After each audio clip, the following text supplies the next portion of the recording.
الله مخلصا له الدين.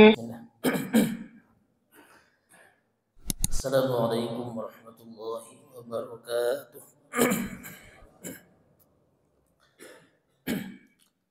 الحمد لله رب العالمين، والصلاة والسلام على سيدنا محمد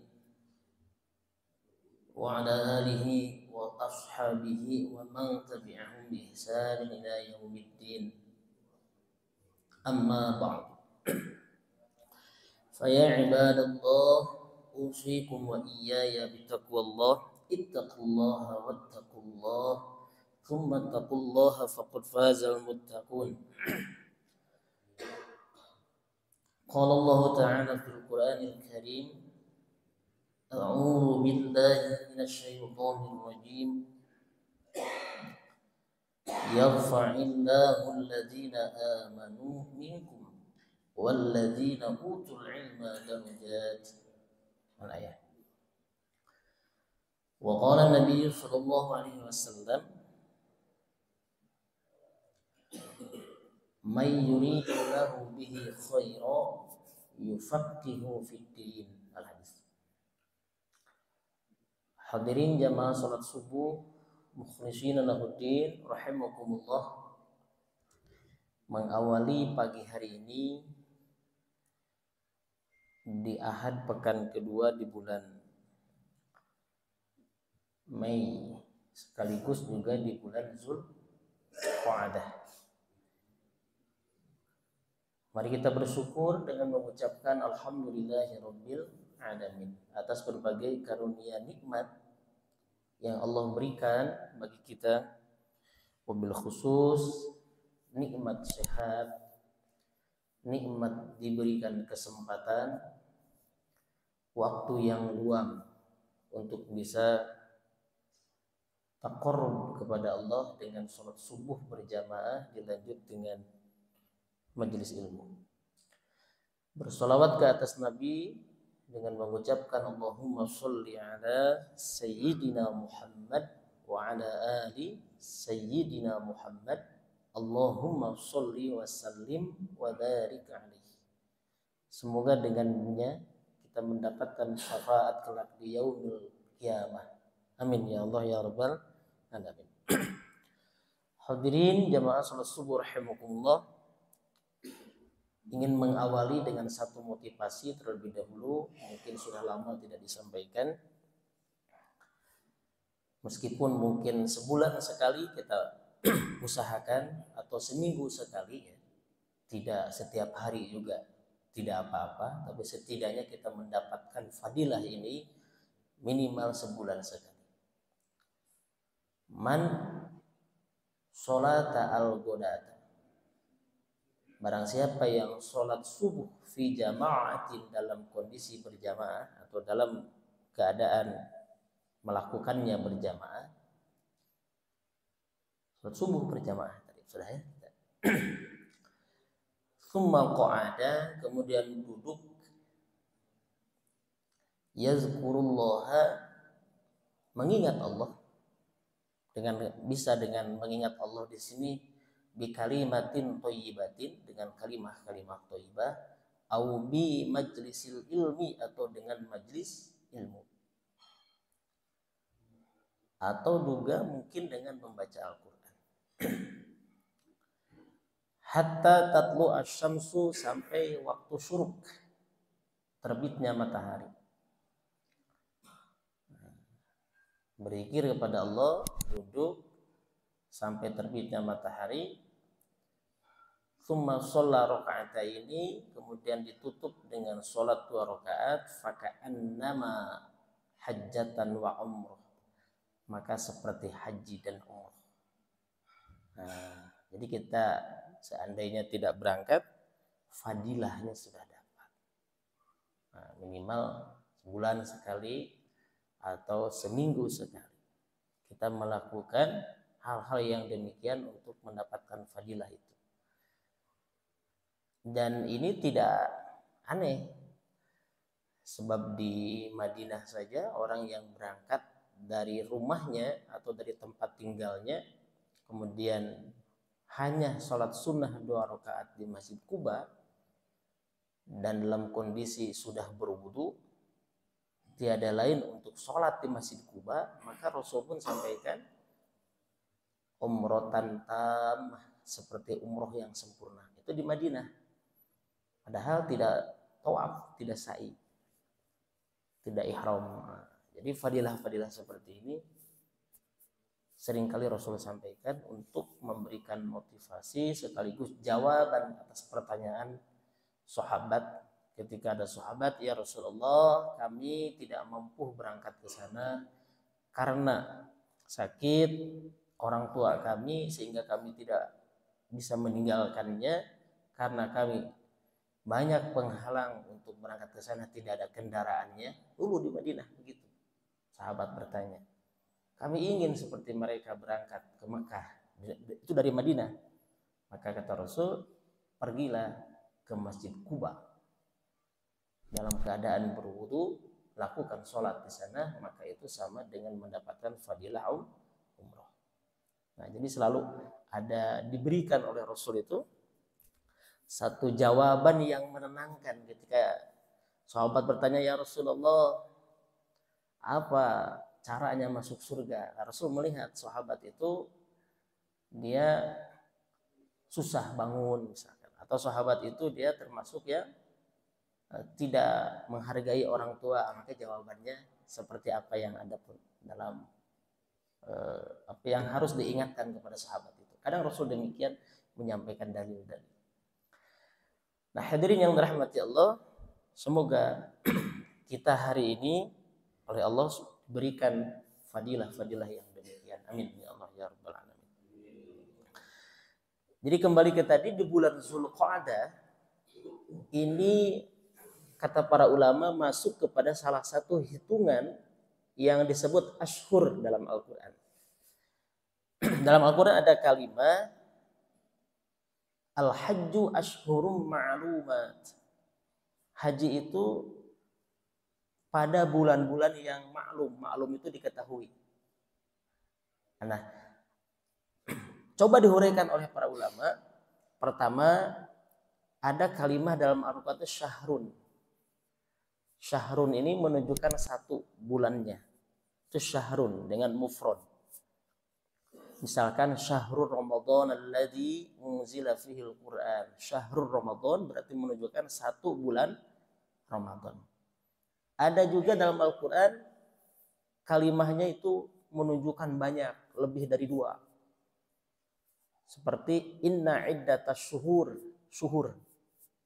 Sesungguhnya hitungan bulan itu indallahi 12 syahr. Di sisi Allah adalah 12 bulan. Nah, ketika hitungannya banyak, lebih dari 2 itu syuhur. Nah, sekarang ashhur. Akar katanya sama, syahrun. Al-hajju ashhurun. Nah, kata para ulama di tafsir bahwa ashhur di sini merujuk kepada minimal 2 bulan atau 3. Itu bulan Zulqa'dah persiapan keberangkatan, bulan Syawal persiapan keberangkatan, bulan Zulqa'dah keberangkatan, dan Zulhijjah puncaknya tanggal 9. Al-hajju Arafah, itu haji wukuf di Arafah. Nah, hadirin yang dirahmati Allah, itulah bahasa-bahasa Al-Quran yang sulit untuk dipahami kalau kita tidak bertanya, tidak paham, atau hanya membaca seandainya dari sisi terjemahan. Kalau tanpa membaca atau membutuhkan penjelasan para ulama. Sehingga hari ini istilah-istilah kembali kepada Quran dan Sunnah itu perlu penjabaran yang benar. Jangan hanya didengungkan kembali kepada Quran dan Sunnah tanpa ada penjelasan.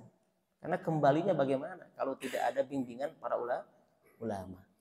Sampai ada seorang guru atau ulama, seorang ustadz mengatakan bahwa hati-hati, sebab itu seperti agenda ingin menjauhkan umat dari ulama. Dengan kalimah yang indah, kalimah yang manis, kembali kepada Quran dan Sunnah, tetapi dia sendiri dalam pada sisi yang lain mengatakan ulah kata ulama. Ini hati-hati. Itu sudah memfitnah ulama. Mereka tidak kembali kepada Quran dan Sunnah, padahal sesungguhnya apa yang disampaikan oleh ulama juga adalah merujuk pada Quran dan Sunnah. Ini pemahaman-pemahaman yang kurang tepat. Meskipun tujuannya mendengungkan kembali pada Quran dan Sunnah. Lalu mengambil dalil yang biasa disampaikan dalam surah An-Nisa misalkan. Ya ayyuhalladzina amanu, misalkan athi'ullaha wa athi'ur rasul. Wahai orang-orang yang beriman, taatlah kepada Allah dan taatlah kepada Rasul. Itu tidak bisa diperdebatkan, memang harus taat kepada Allah dan Rasul. Athi'ullaha wa athi'ur rasul wa ulil amri minkum. Nah, kan begitu. Nah, athi'ullaha wa athi'ur rasul, Quran dan Sunnah, ya itu kita semua sepakat. Tetapi cara mentaati, cara memahaminya itu harus melalui para ulama. Saya kira demikian. Nah, hadirin yang dirahmati Allah, termasuk kita akan berbicara di bulan-bulan ini peristiwa-peristiwa yang mengingat kembali ya, bahwa tadi saya bilang ada bulan Zulqa'dah. Zulqa'dah secara bahasa adalah diam. Zulqa'dah itu. Qa'adah itu duduk. Jadi orang Arab sepakat tidak melakukan perjalanan, mereka diam, tidak melakukan peperangan. Sehingga Zulqa'dah ini, ada yang tahu nggak termasuk bulan? Nah, Zulqa'dah termasuk bulan apa coba? Bulan apa? Nah, bulan haram. Bulan haram. Jadi Zulqa'dah ini termasuk bulan haram. Ketika Allah katakan dalam Al-Quran, minha arba'atun hurum. Dari 12 bulan itu ada 4 bulan haram. Disebutkan oleh hadis salasatun mutawalliyah. 3 bulan berurutan. Berurutan itu disebutkan 1 Yuk kita sama-sama mengingat. Ini kan mengingat. Manusiawi kan lupa. 1 bulan Zulqa'dah. 2 bulan Zulhijjah. 3 bulan Muharram. Yang 1 mim ba'di Jumadain. Setelah 2 Jumadil. Jumadil awal, Jumadil akhir, kemudian apa? Ini jangan, aduh, ketua DKM harus tes deh bapak-bapak nama-nama bulan dalam tahun Hijriah nanti. Anu tetiasa tong diajakan mancing. Nah, gitu. Aneh ini tes lah.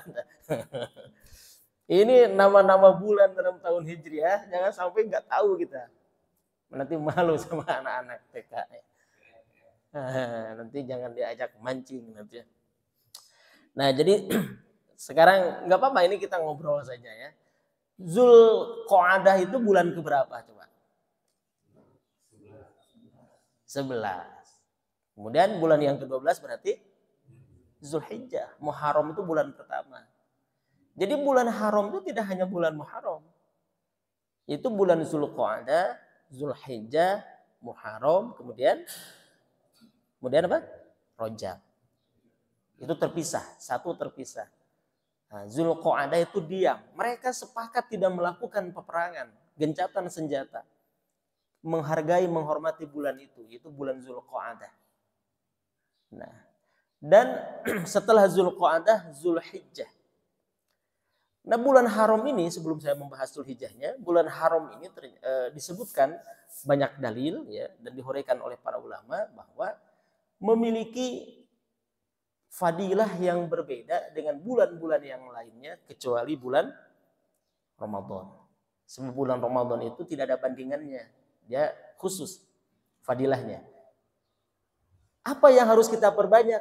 Apapun amal soleh. Apapun jenis amal soleh, kita perbanyak. Yang senang puasa sunnah, perbanyak puasa sunnah. Yang senang baca Quran, baca Quran. Yang senang qiyamul lail, qiyamul lail. Yang senang sedekah dan mampu dengan materi. Apapun bentuknya amal soleh, kita perbanyak. disebutkan bahwa melakukan kebaikan di bulan haram itu jauh lebih besar fadilahnya dibandingkan bulan-bulan yang lain kecuali bulan Ramadan. Sebab tidak bisa dibandingkan. Untuk budak ayeuna mah teu apple to apple gitu lah. Jadi teu sabanding eta. Nah, bandingannya tadi bulan-bulan yang lain selain bulan Ramadan. Silakan mau perbanyak zikir, perbanyak istighfar, ya. Perbanyak amalan-amalan soleh di bulan-bulan haram. Nah, hadirin yang dirahmati Allah, kemudian kita ke bulan Zulhijjah. Ya. Bulan Zulhijjah ada peristiwa yang sejarah yang besar. Ya. Saya pagi hari ini secara histori saja, tidak secara syar'i, karena mungkin nanti pembahasan fikihnya beda di kajian yang berbeda. Ini secara histori, ya. Ada ibadah yang utama bagi yang haji, ya tentu haji, atau yang mampu berarti haji, berangkat haji. Bagi yang diberikan kemampuan, itu ibadah paling utama. Bagi yang tidak berangkat haji, selain dia tidak mampu melakukan haji, ada pilihan yang lain bagi yang mampu. Itu di bulan apa? Zulhijjah. Selain puasa sunnah di yaumil Arafah, kemudian ada yaumin nahr, menyembelih. Nah, hadirin yang dirahmati Allah, sekarang kita bahas secara histori merujuk kepada Al-Qur'an surah Al-Maidah ayat ke-27. Jadi kalau ditanya historinya, ya, terjadinya penyembelihan itu atau kurban dalam istilah kita, atau kurban bukan menyerahkan, apa tuh? Bahasa tepatnya apa? Lamun orang mah sasajen kan, bahasa Sunda nama sasajen, susuguh, menyerahkan kepada Allah gitu. Pengorbanan, ya, itu sudah terjadi sejak zaman Nabi Adam. Ya, kalau diukur dari awal bentuknya penyerahan pengabdian kepada Allah atas perintah Allah sejak zaman Nabi Adam. Nah, kita mengingat kembali. Ini bisa dilihat dalam surah Al-Maidah ayat ke-27. Ada yang hafal ayatnya? Watslu alaihim naba'a abnai Adam. Kata Allah kepada Rasulullah SAW, watslu, kisahkan, ya, katakan atau ceritakan kepada mereka naba abnai Adam, kisah tentang dua anak Adam. Dua anak Adam. Kira-kira siapa? Qabil dan Habil. Nah, ini asal muasalnya. Qabil dan Habil. Bil haq, dengan benar. Idz qarraba qurbanan. Ketika mereka berdua, idz qarraba, ketika mereka berdua, kita terjemahkan dulu. Ketika keduanya, Qabil dan Habil itu qurbanan, berkurban. Kemarin di khutbah Jumat saya sampaikan sekilas, ya, tapi kita singgung lagi sedikit. Kurban itu akar kata aja itu apa? Koruba ya, hasuna yahsunu, koruba yakrubu, koruba. Artinya apa? Dekat.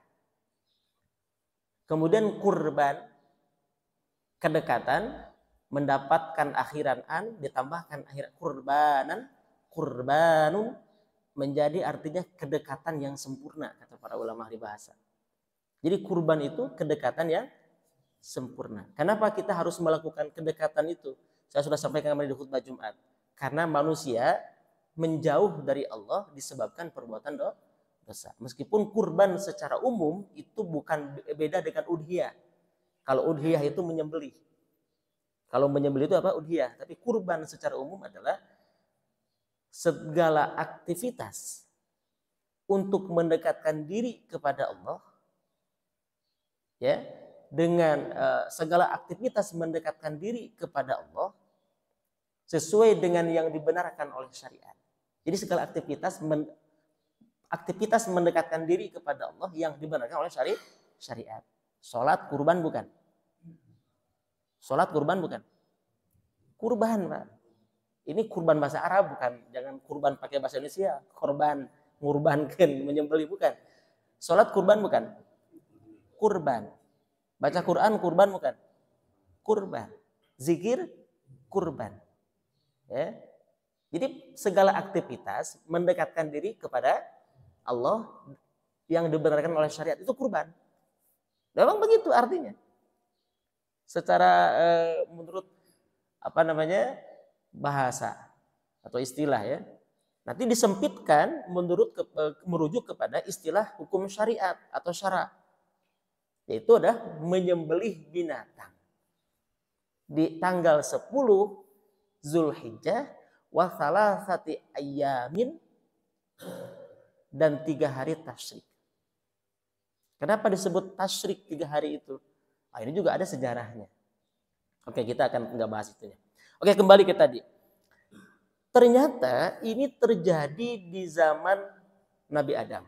Atau ini diberikan oleh Allah, disampaikan oleh Allah kepada putranya Qabil dan Habil. Idh qarraba qurbanan, ketika mereka berdua berkurban, kurbanan ya, di sini ada kalimat kurbanan, berkurban, fatuqubbila min ahadihima. Kita bahas secara harfiah dulu pembahasan. Ya. Fatuqubbila, kemudian diterima min ahadihima, kurban dari salah satunya. Kira-kira kurban siapa yang diterima? Nah, ini merujuk kepada tafsir baru. Penafsiran para ulama dalam kitab-kitab tafsir Ibnu Katsir misalkan. Ya. Kemudian kitab tafsir yang lainnya selalu dua di situ adalah Qabil dan Habil. Nah, dan yang diterima adalah kurbannya Habil. Habil kan? Idh qarraba fatuqubbila min walam yutaqabbal, dan tidak diterima ya, walam yutaqabbal, dan tidak diterima minal akhir, dari yang lain. Oke. Oh ya, silahkan. Ada yang disusul dulu. Walam yutaqabbal minal akhir, dan tidak diterima yang lainnya. Siapa yang tidak diterima? Tentu jawabannya adalah Qabil. Karena hanya 2. Hanya menceritakan tentang 2 putra Adam, Qabil dan Habil. Walam yutaqabbal minal. Qala, Qabil berkata. Ini kita akan mengambil hikmah dari sini. La aqtulannak, sungguh aku akan membunuhmu wahai Habil. Munculnya perkataan Qabil ini kepada Habil itu dari awalnya kedengkian. Ini hikmahnya. Ya, pelajaran pertama dari dalil ini tentang histori kurban atau sejarah kurban pertama itu terjadi sejak zaman Nabi Adam atau pada putra-putra Nabi Adam, Qabil dan Habil. Itu pelajaran pertama. Pelajarannya dari dalil ini. Kemudian yang kedua, pelajarannya apa? Salah satu dari yang kurban tadi tidak diterima oleh Allah. Karena mengapa tidak diterima? Dihuraikan oleh para ulama tafsir, sebab yang satu kurbannya adalah barang yang jelek-jelek. Ya, atau buah-buahan yang busuk. Bukan yang baik-baik. Tentu yang diterima yang baik-baik. Ini kalau dilihat dari sisi materinya, bentuknya. Yang ketiga, pelajarannya apa? Munculnya hasud dengki itu umumnya dan hukum asalnya berawalnya itu rata-rata berawal dari kenikmatan yang dimiliki oleh orang lain kemudian tidak dimiliki oleh diri kita, atau kalau kita hasud kepada orang lain, termasuk iblis. Nah, iblis itu disuruh oleh Allah, dan yang pertama kali hasud kan iblis. Iblis itu disuruh oleh Allah untuk sujud kepada Adam. Sujud dalam artian lihurmat, bukan untuk lita'abud, untuk menyembah. Tapi iblis mengatakan khalaqtani minar wa khalaqtahu min tin. Engkau ciptakan aku dari api, Adam dari tanah. Kehulanan. Gitu kan. Nanti dulu. Masa saya harus sujud kepada Adam? Berarti merasa dirinya yang paling berhak untuk disujudi, untuk dihargai. Kan berawal dari situ. Oh, cuma Allah nyuruh saya sujud ke Adam, kehulanan. Jadi merasa superior atau superioritas. Munculnya kehasudan selain tentang kenikmatan. Dan ternyata hadirin yang dirahmati Allah, perkataan iblis itu salah. Salah. Ketika dia mengatakan aku diciptakan dari tanah, dari api, sedangkan Adam dari tanah, merasa bahwa api lebih hebat. Hasil penelitian hari ini ternyata api padam oleh tanah. Jadi pelajarannya apa? Kadang merasa kita yang paling berhak, harusnya kita, belum tentu yang sebenarnya kitalah yang berhak. Ya, misalkan ku nama orang itu lain si eta. Coba dah kamari iya tidak. Harus sama saya yang udah lama. Nah, kan kita kadang begitu kan? Kadang muncul itu. Harus sama saya bukan dia. Nah, tapi dibuktikan ternyata iblis itu ketika dia mengklaim bahwa api lebih hebat daripada tanah, hari ini dibuktikan oleh ilmu pengetahuan ternyata tanah lebih hebat daripada api. Dalam artian kekuatannya. Toh api bisa padam oleh tanah. Bisa padam oleh tanah. Nah, jadi kadang orang-orang yang bermental hasud seperti itu, dia tidak menyadari bahwa orang lain yang mendapatkan itu lebih berhak, lebih layak daripada dirinya. Ini pelajarannya. Sama halnya ketika Qabil dia dengki bahwa Habil itu diterima kurbannya, lalu dia mengatakan aku akan membunuhmu. Panas, Pak. Sehingga hasud itu innal hasada takulul hasanat kama takulul narul hotobat. Sesungguhnya hasud itu akan membakar atau memakan kebaikan-kebaikan, menghilangkan kebaikan yang ada dalam diri kita, seperti halnya api membakar kayu yang kering. Jadi menghilangkan kebaikan yang dalam diri kita. Ini pelajarannya. Sampai-sampai Qabil itu ingin membunuh siapa? Habil. Sebab hasud tadi. Lanjutkan. Nah, hadirin yang dirahmati Allah, lalu Allah berfirman. Kenapa Qabil tidak diterima, Habil diterima? Allah berfirman, innama hanyalah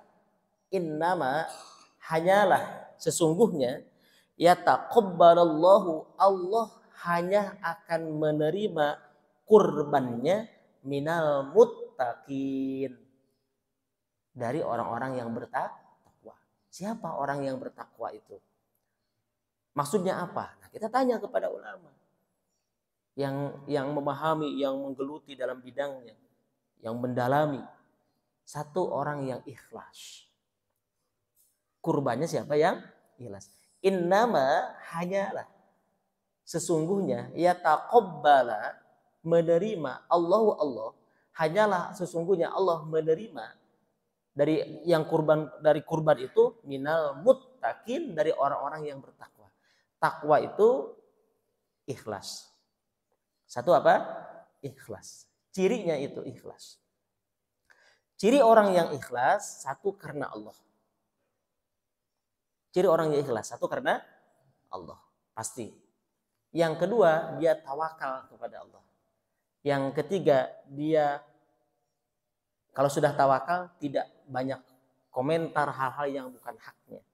Itu orang sudah menyerahkan segalanya. Dalam hal apapun, ini saya berbicara tidak hanya dalam hal kurban atau menyembelih, tapi berbicara dalam ibadah secara umum. Itu orang yang ikhlas karena Allah, tawakal kepada Allah, dan dia tidak banyak berkomentar dalam hal yang bukan haknya untuk dikomentari. Itu orang yang ikhlas. Hadirin yang dirahmati Allah, kemudian jadi sekali lagi, kenapa Qabil tidak diterima? Allah jelaskan Allah di sini tidak huraikan sebabnya secara rinci, tapi Allah hanya mengatakan innama yataqabbalullahu minal muttaqin, hanyalah sesungguhnya Allah hanya akan menerima kurbannya dari orang-orang yang bertakwa.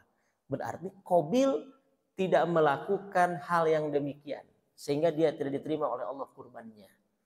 Tidak bertakwa kepada Allah. Itu yang pertama, kurban secara histori. Yang kedua, kita lihat surah As-Saffat ya. As-Saffat itu ayat 102. Nah, kita lihat surah ke berapa As-Saffat itu? Surah ke 37 ya.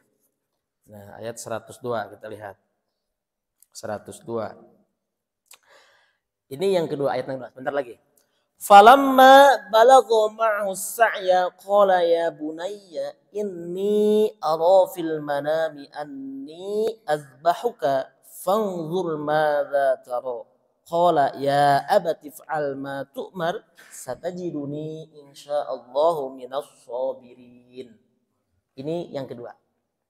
Tadi yang pertama sejarahnya itu sejak zaman Nabi Adam. Ini boleh Bapak diartikan kurban secara istilah, proses atau aktivitas mendekatkan diri kepada Allah, atau juga kurban dengan mengorbankan materi. Nah ternyata saya baca dalam kitab-kitab tafsir itu, atau dalam salah satu kitab tafsir, perkembangan ini jauh dari sejak zaman Nabi Adam ke Nabi Ibrahim ya. Adam, Idris, Nuh, Ibrahim kan. Itu seiring dengan waktu manusia itu mengorbankan manusia pada waktu itu. Mengorbankan manusia. Jadi dunia itu terus lama Pak. Nabi Ibrahim saja Pak, itu kurunnya sampai sekarang hampir 3.000 tahun. Hampir 3.000 tahun. Begini ngitungnya. Nabi Muhammad lahir itu abad ke-18 sebelum Masehi. Nabi Ibrahim hidup ya. Nabi Muhammad itu lahir 571 Masehi. Sedangkan Nabi Ibrahim itu abad ke-18 sebelum Masehi. Tinggal hitung 1800 ditambah 571 ditambah ayeuna 2025. Nah, hampir 3.000 tahun kan? Jadi Nabi Muhammad itu lahir 571 Masehi 20 April. Kemarin bulan April sebetulnya. Tapi tidak ada peringatan Maulidnya karena menggunakan bulan tahun Hijriah, 12 Rabiul Awal kan. Benar kami 20 April itu bertepatan dengan lahirnya Muhammad SAW. Secara Masehi 571 Masehi Nabi Muhammad lahir. Nabi Ibrahim hidup abad ke-18 sebelum Masehi. Tinggal hitung. Berarti hampir 3.000 tahun, Pak. Sedangkan dari zaman Nabi Adam ke Ibrahim juga jauh Pak itu. Ini luar biasa ya. Lama banget Pak dunia itu. Jauh Pak itu. Dan di situ ada ulama yang menghuraikan bahwa terjadilah selisih waktu yang panjang itu perubahan kurban yang awalnya itu Qabil dan Habil itu berkurbankan hasil pertanian, Pak, buah-buahan, itu menjadi manusia. Menjadi manusia. Mereka di bangsa Babilonia di Irak misalkan. Yang akhirnya Nabi Ibrahim kan diutus di situ kan. Kemudian juga di Mesir, Pak. Yang akhirnya Nabi Musa akan diutus di situ dan Harun. Bahkan nabi-nabi yang lain juga selain itu. Kemudian juga di bangsa-bangsa yang lain disebutkan di situ bangsa mendekati daerah wilayah Viking, Skandinavia. Itu manusia yang disembelih dengan dalih untuk menyerahkan, mempersembahkan kepada dewa. Nah, kepada siapa? Dewa-dewa. Nah, itu oleh Allah dengan Nabi Ibrahim ini diputuskan rantai itu, rantai pengorbanan manusia. Nah, sesungguhnya kata ulama ahli tafsir bahwa bukan berarti manusia terlalu mulia untuk dikurbankan kepada Allah, tetapi karena Allah Maha Pengasih dan Penyayang. Itu sesungguhnya demikian. Kita baca terjemahannya. Falamma ya balagha ma'u sa'ya, maka ketika anak itu, siapa itu? Maksudnya siapa? Ismail. Sampai pada pada umur atau usia yang sanggup berusaha bersamanya, berarti balik. Ismail sudah balik. Ini pelajaran pertamanya apa? Bahwa ketika Allah menyuruh Ibrahim untuk mengorbankan anaknya pun, Allah menunggu sampai balik anaknya. Meskipun pada akhirnya tidak disembelih Ismail itu. Ini pelajarannya. Jadi ditunggu sampai balik. Seperti halnya ketika ada orang yang bercerai hidup, punya anak kecil, maka dia pengadilan akan memberikan hak yang mengasuh siapa? Ibunya. Minimal sampai selama menyusui ataupun sampai dia balik. Untuk diasuh kan begitu. Atau juga undang-undang juga tidak mengenakan hukuman yang sama ketika anak di bawah umur dalam hal pidana kan. Pidana juga demikian kan. Itu Masya Allah. Itu Islam hebatnya. Jadi isyarat-isyarat itu sudah ada sejak zaman dulu. Falamma balagha ma'u sa'ya qala ya bunayya. Ibrahim berkata, ya bunayya, wahai anakku. Anaking, wahai anakku. Kepada siapa Ibrahim berkata? Ismail, ya. Ismail itu anak siapa? Ibrahim dari Siti Hajar. Nabi Ibrahim punya anak Ismail, kemudian ke bawahnya keturunan terakhirnya Nabi Muhammad. Kemudian Ishak, keturunannya Nabi Isa. Itu Nabi Ishak itu dari Siti Sarah. Istri yang pertama Siti Sarah menikah lagi dengan Hajar, kemudian punya anak Ismail. Kemudian Ismail, ayah Hajar setelah punya anak, tiba-tiba Sarah pun mengandung. Padahal umurnya sudah sangat tua. Ya, jadi mungkin kabita pernah piraku cenah gitu. Jadi Sarah pun mengandung. Ya, jadi setelah Nabi Ibrahim punya anak dari istri yang kedua yaitu Siti Hajar, Siti Sarah pun mengandung dan punya anak namanya siapa? Isa. Itu pemahaman menurut kita yang benar. Tapi yang mengklaim di sebelah itu bukan begitu. Itu beda. Oke, kembali. Kemudian hadirin yang dirahmati Allah, inni ara fil manami, sesungguhnya aku bermimpi dalam tidurku. Aro ini secara bahasa melihat, tapi maksudnya bermimpi. Melihat dalam tidurku berarti apa? Melihat dalam tidur apa artinya? Mimpi. Nah, hadirin yang dirahmati Allah, kalaulah ada orang yang mengklaim bahwa semua berawali atau ada pernyataan semua berawal dari mimpi, semua sebetulnya bukan hal yang aneh, Pak. Banyak dalam Al-Qur'an diceritakan sesuatu terjadi peristiwa besar itu dari mimpi, Pak.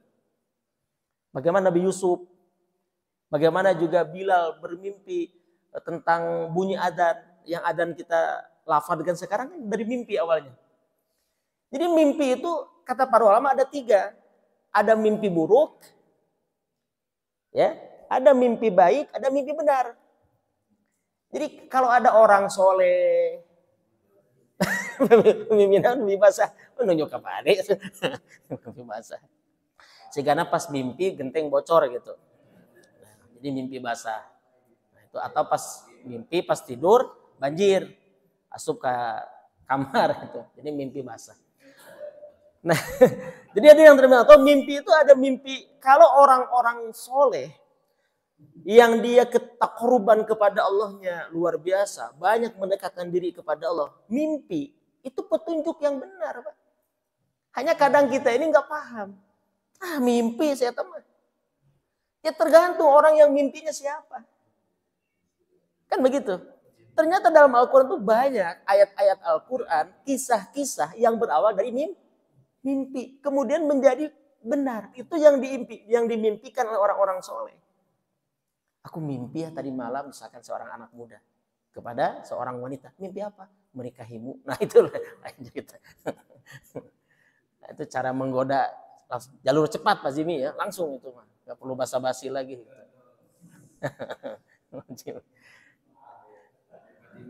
Mazimi ya. Jadi ada yang dirahmati Allah, ada mimpi yang benar, itu mimpi yang dimimpikan oleh orang-orang yang soleh. Ada mimpi baik. Mimpi baik itu ya mimpi kebaikan. Biasanya orang itu hatinya sedang bagus. Yang ketiga mimpi buruk. Lalu bagaimana sekarang implikasinya? Berikutnya. Kalau mimpi buruk maka jangan diceritakan.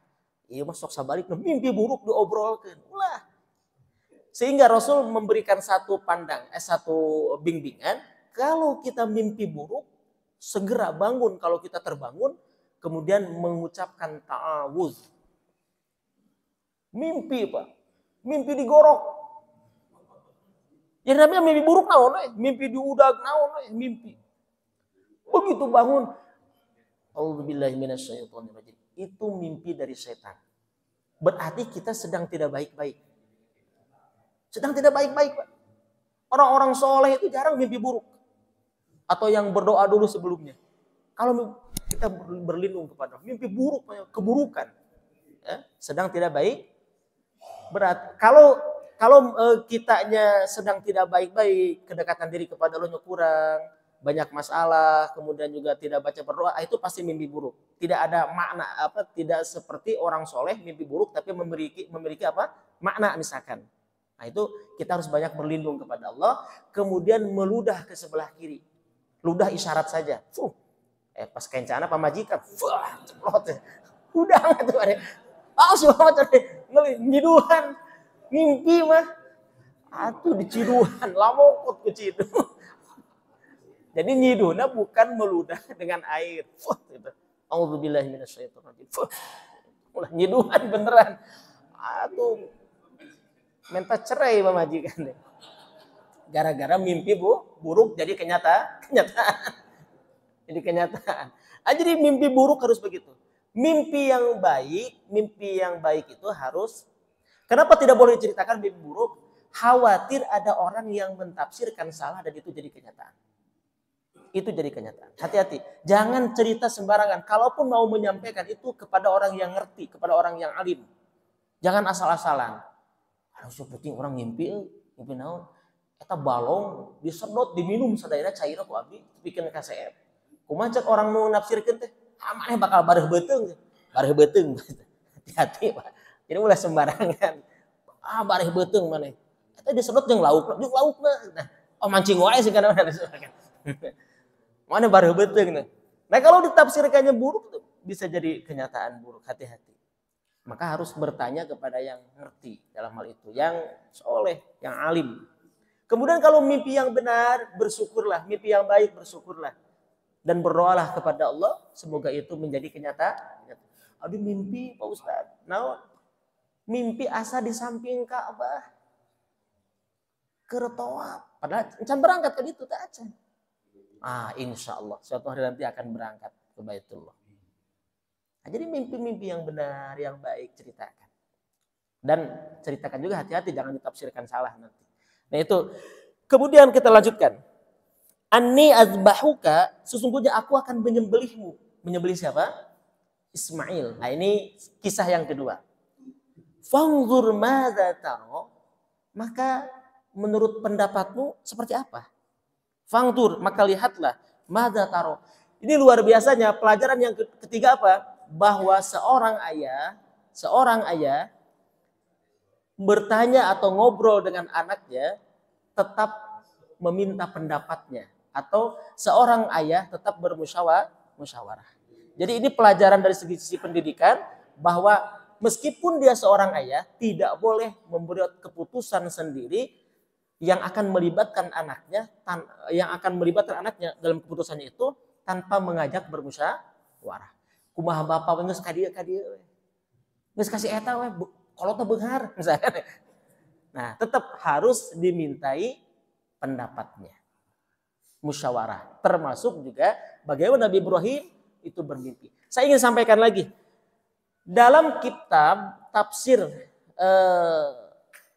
astagfirullahaladzim. Al-Quranil Azim itu tafsir Ar-Razi ya. Tafsir Ar-Razi. Saya baca pendapat ada yang mengutip tafsir Ar-Razi. Mimpi yang pertamanya itu terjadi pada malam ke-8. Malam ke-8 bulan Zulhijjah.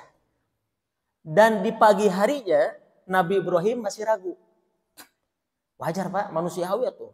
Budak anu ditunggu lama-lama, kemudian sudah balik, disuruh dipenjit. Meskipun seorang nabi, awalnya ragu dulu. Benar tuh itu mimpi itu dari Allah. Suruh menyembelih anak. itu ragu di malam ke-8-nya, lalu di hari mimpi di malam ke-8, hari ke-8-nya di pagi hari ragu, maka ragu itu tarwiyah. Sehingga tanggal 8 Zulhijjah disebut hari tarwiyah. Itu dalam tafsir Ar-Razi itu, Imam Ar-Razi itu. Kemudian mimpi lagi di malam ke-9. Mimpi yang sama, Pak. Mimpi yang sama. Nah, kemudian dia menjadi yakin bahwa itu perintah dari Allah. Maka yakin dan tahu itu dari Allah itu, atau tahu itu dari Allah, namanya apa? Arafah.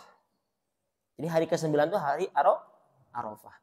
Malam ke-10 mimpi lagi. Dia berapa kali mimpi, Pak? 3 kali. Besoknya langsung yaumin nahar, menyembelih. Nah, ini saya ingin sampaikan biar nyambung. Ramai. Nah, cenakan di Mekahnya udah wukuf di Arafah. Kalau beda dengan di kita, tanggal 9-nya di orang tanggal 8 misalkan. Besoknya di Mekahnya Idul Adha, di kita puasa Arafah misalkan beda. Ini tahun ini belum ada kepastian tahun ini. Kan nanti ru'yatul hilalnya di awal bulan Zulhijjah. Jadi kalau ditanya, Ustaz apakah sekarang Idul Adha hari Jumat? Kalau merujuk pada kalender Muhammadiyah dengan hisab atau pemerintah secara umum, betul hari Jumat, tanggal 6 Juni. Tapi kepastiannya nanti ru'yatul hilal. Masuk akhir bulan Zulqa'dah. Nanti ru'yatul hilal akan ketahuan 1 Zulhijjahnya hari apa atau tanggal berapa, sehingga nanti bisa dihitung tanggal 10 Zulhijjahnya bertepatan hari apa. Di Saudi memang sekarang sudah ada gemur-gemur ini Haji Akbar katanya. Berarti wukufnya tanggal hari Jumat. Kalau Haji Akbar kan begitu istilahnya, ada Haji Akbar. Sama dengan 70 kali haji kan ada mengatakan demikian. Itu diyakini hari Jumat, tapi juga belum ada kepastian. Karena nanti Ru'yatul Hilal 1 Zulhijjah belum. Tapi ini kalau seandainya, saya berbicara seandainya, pemerintah Indonesia 10 Zulhijjahnya Idul Adhanya hari Jumat misalkan. Sedangkan di Saudi hari Jumat sedang atau baru tanggal 9. Berarti Idul Adhanya hari apa? Sabtu kan begitu. Terus kita puasa Arafahnya kalau Idul Adhanya hari Jumat, tanggal 10 Zulhijjah hari Jumat, berarti puasa Arafahnya tanggal berapa? Tanggal 9 pasti. Maksudnya hari apa? Kamis. Sedangkan di Saudi tanggal berapa? 8. Ya hari Kamis kan tanggal 8. Kan hari Jumatnya baru tanggal 9. Kalau seandainya beda, ini saya berbicara kalau seandainya.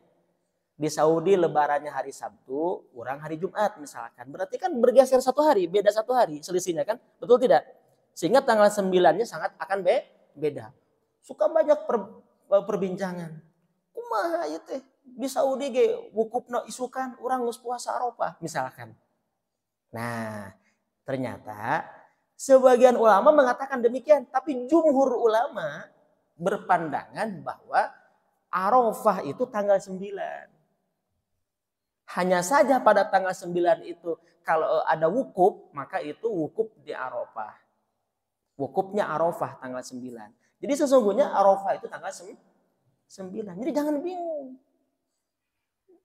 Tanggal 9 itu maksudnya gimana Ustaz? Ya tergantung kepada daerah yang menentukan tanggal 1 Zulhijjahnya kapan. Sebab penentuan awal waktu itu sangat bergantung kepada matla. Sesuai dengan matla. Apa matla itu? Munculnya hilal di setiap negara sangat mungkin berbeda-beda. Ini saya berbicara kalau ternyata beda nanti. Jangan bingung Pak. Mengikuti tanggal kita saja. Hasil dari ru'yatul hilal. Karena kita puasanya tanggal 9 Zulhijjah. Bukan puasa karena wukuf di Arafah. Bahkan syariat berpuasa yang ada dalam Islam itu tahun kedua Hijriah. Sedangkan haji yang ada wukufnya itu tahun ke-10 Hijriah. Tahun ke-10 Hijriah. Di situ bisa dipahami ya? Bisa dipahami Pak? Jadi nanti kalau ada perbedaan tanggal dengan di Saudi, jangan suka ada kan berisik di media sosial. Di Saudi gitu deh. Can wukuf, can lebaran, nandu urang geus lebaran misalkan kalau kita lebih dulu. Atau sebaliknya, di sahur ge ngeus lebaran, menjadi orang puasa Arafah. Kan tahun lalu pernah begitu kan? 2 tahun 3 tahun yang lalu. Nah, itu jawabannya dalam tafsir Ar-Razi. Kemudian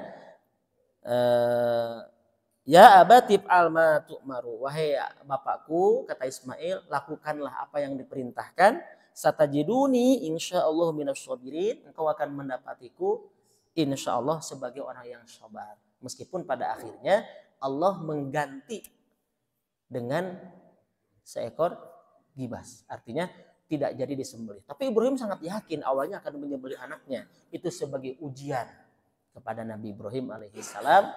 Meskipun demikian Nabi Ibrahim tidak menolak perintah Allah, maka beliau disebut Khalilullah, kekasih Allah. Sebab beliau tidak menolak. Saya kira demikianlah ini gambaran umumnya ya. Nah, kalau ada pertanyaan mungkin silahkan. Atau cukup? Cukup ya, kalau tidak ada. Nah, hadirin yang dirahmati Allah, sekali lagi ini secara historis. Kemudian disempurnakan nanti dalam surah Al-Kautsar. Inna a'tainakal kautsar. Fasholli li rabbika wanhar. Nanti itu perintahnya di situ. Sehingga Imam Abu Hanifah mengatakan wajib bagi yang mampu, tapi jumhur ulama mengatakan sunnah muakkad. Nah, sebab ayat itu meskipun bentuknya perintah, fasholli li rabbika wanhar, dan menyembelihlah, dijelaskan oleh hadis man kana lahu sa'atan, itu hanya bentuknya bukan bukan perintah wajib, tapi sunnatun muakkadatun. Bentuknya sunnah muakkadah, anjuran yang sangat ditekankan dalam artian menyembelih di hari 10, 11, 12 dan 13 dengan sa'ah barang siapa yang memiliki kemampuan di situ. Saya kira itu saja hadirin yang dirahmati Allah, mudah-mudahan menambah wawasan bagi kita tentang kurban secara histori, makna-maknanya dan hikmahnya yang bisa kita ambil sehingga kita memahami itu dan mampu mengamalkannya untuk meningkatkan ketakwaan kita kepada Allah Subhanahu wa taala.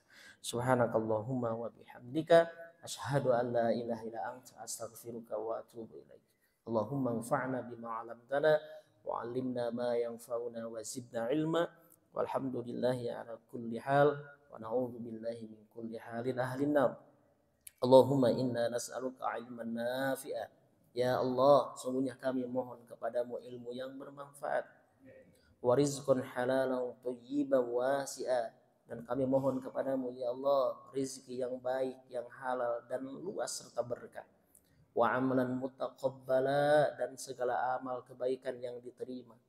Wa amalan mutaqabbala wa syifaa min kulli da'in, dan berikan kepada kami obat atas segala penyakit yang menimpa diri kami.